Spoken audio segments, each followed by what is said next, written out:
l'info écho avec Capital. On commence par la bonne nouvelle du jour. À l'approche des Jeux Olympiques de Paris 2024, 400 000 nouveaux billets ont été mis en vente ce jeudi matin. Un tiers d'entre eux sera disponible à moins de 50 €. L'occasion de voir quelles compétitions sont accessibles au petit budget.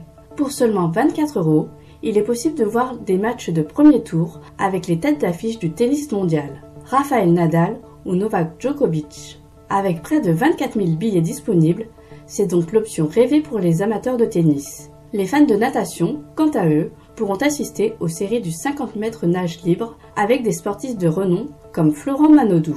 La promesse d'un beau spectacle auprès de nageurs de classe mondiale. 6 000 billets sont disponibles pour l'occasion.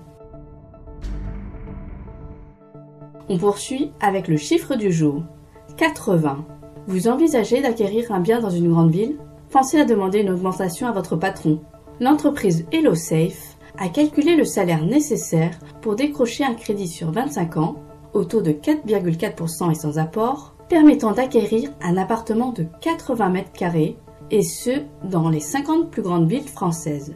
En moyenne, un ménage doit gagner 74 529 € bruts par an pour pouvoir s'offrir un appartement ancien de 80 mètres carrés en France. Forcément, ce chiffre cache toutefois de grandes disparités en fonction de la localisation du bien.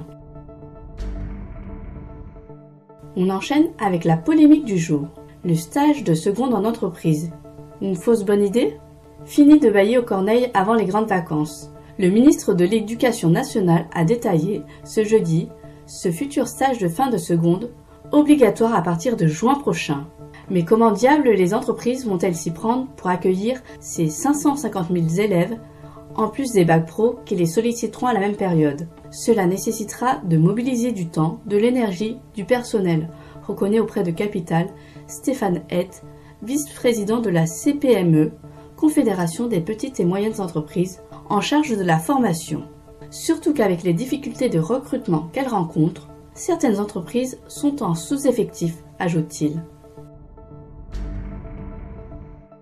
Et pour terminer, la mauvaise nouvelle du jour. En quelques semaines seulement, on peut devenir accro simplement en tirant sur une puff, assure le professeur Loïc Josserand, président de l'Alliance contre le tabac. Depuis lundi, alors que s'achève le mois sans tabac, la puff est sur toutes les lèvres. Une proposition de loi transpartisane, qui sera discutée lundi 4 décembre à l'Assemblée nationale, vise à interdire la vente de cette cigarette électronique à usage unique et au goût de friandise.